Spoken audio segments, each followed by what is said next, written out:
All right, so over about the last week or so, we had yet another reminder in terms of how absolutely catastrophic the effects of climate change are going to be, disproportionately for some of the more poor communities around the world. So we had some pretty significant flooding that took place in Pakistan over the last week, and this was just absolutely mind-blowing. They say here from Common Dreams, Julia Conley, climate dystopia at our doorstep, tens of millions battle catastrophic flooding in Pakistan. So we're going to get to some of the details there, but just to put it a little bit like visually in perspective for you guys, I mean, you can see here from this video, like this is like apocalyptic flooding that we're talking about, like entire communities being literally carried away. I mean, I've seen videos of entire big buildings that are being carried away in this flood water and completely destroyed. So, I mean, just absolutely insane shit happening. We also had this clip from Nina Turner showing just some people trying to deal with the immediate effects of this and just trying to like save whatever they can. So, I mean, again, we're talking about catastrophic stuff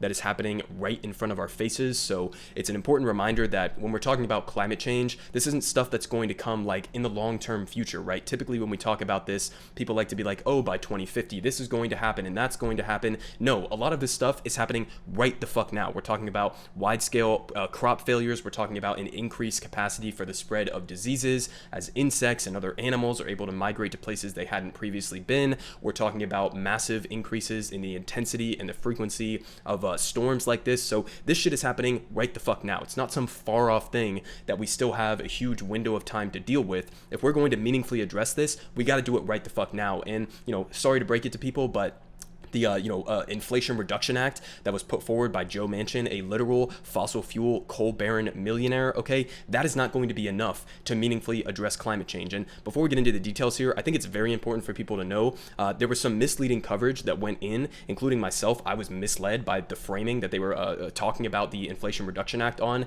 in terms of the climate investments. They initially were saying it's going to lead to a 40% reduction in emissions by, I think it was like 2035, but that's completely misleading because without the Inflation Reduction Act, we were already on track, given the current policy, for a 30% reduction over that same time period. So we are talking about, with this bill being passed, okay, reminder, it's about $37 billion per year in basically like market incentives to invest in climate change initiatives, to invest in renewable energy resources, etc. Okay, $37 billion a year. We are spending nearly $1 trillion a year on just our military budget. Okay, so it's like, what the fuck are our priorities here when we're talking about something that even the military says is the most significant national security threat and threat to the human civilization as we know it right now? Even the military is admitting that, and yet we're getting a tiny fraction of investments in addressing this national security threat of climate change versus what we're dumping into the military to go do endless wars and bomb innocent men, women, and children, etc. So I just think that's completely ridiculous. But again, on top of that, we were already on track for a 30% reduction over the same time period. So really all we're talking about with that piece of legislation is like maybe a 10% increase in our reduction of emissions over that time period, while also tying those investments to more investments in fossil fuels, while scientists are saying that we have to completely divest in the fossil fuel industry if we are going to avoid some of the more catastrophic effects of climate change. So in terms of what the United States is doing right now, not fucking enough. Okay, so I think that that's important to understand here as a bit of consequences as a bit of context here, because Pakistan and other poor countries around the world relative to the United States and China and other large polluters, we are doing a significant disproportionate amount of the damage to the environment, and yet the disproportionate consequences are falling on countries like Pakistan, who, as they're going to point out here, only emit like 1% of the world's carbon footprint. So now let's go ahead and get into some of the details here. She says, with hundreds of thousands of people displaced, more than 4 million crops destroyed, and nearly 1 million homes demolished or severely damaged, Pakistani officials and rights campaigners on Monday called for a major international aid push following flooding through the country fueled by the fossil fuel-driven climate emergency and an unprecedented season of monsoon rains. So as she's pointing out there, in the immediate term, yes, Pakistan needs obviously a significant degree of relief. What did the United States decide to chip in? Apparently we're going to be giving them like $1 million in like a flood preparedness or something like that. So maybe there's going to be more that comes out, but as of of right now, it seems like they're not getting nearly enough aid relative to what they need. But they say that more than 30 million people are in urgent need of help. The International Rescue Committee, the IRC, said after conducting a rapid needs assessment 3 days after the Pakistani government declared the flooding, which has killed more than 1,000 people, a national emergency.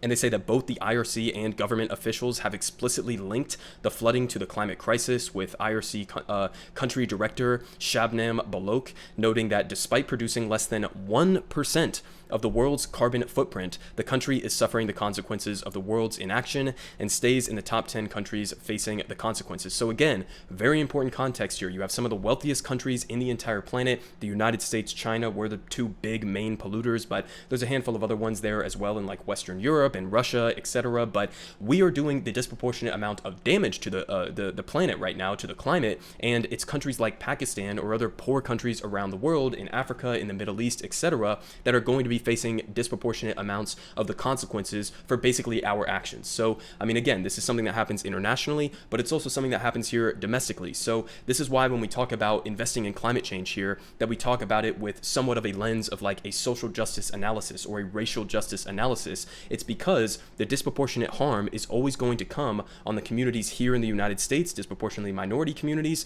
that will face the brunt of the consequences from climate change, but also on an international scale, it's countries like Pakistan and other countries, again, in Africa and the Middle East, that are going to be seeing the disproportionate amount of damages as a result of our polluting of the environment. But they say that amid a monsoon season, which has so far seen 784% and 500% more rains than average in Sindh and not even going to try to pronounce that provinces, respectively, the IRC is anticipating a sharp rise in food insecurity, as 71% of Pakistanis surveyed by the group are already without access to sufficient clean drinking water. 71%.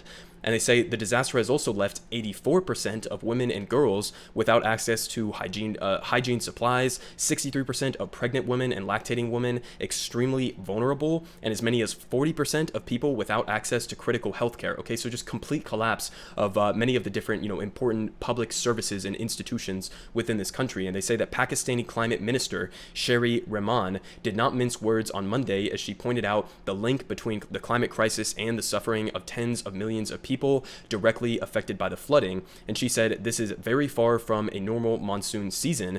It is climate dystopia at our doorstep."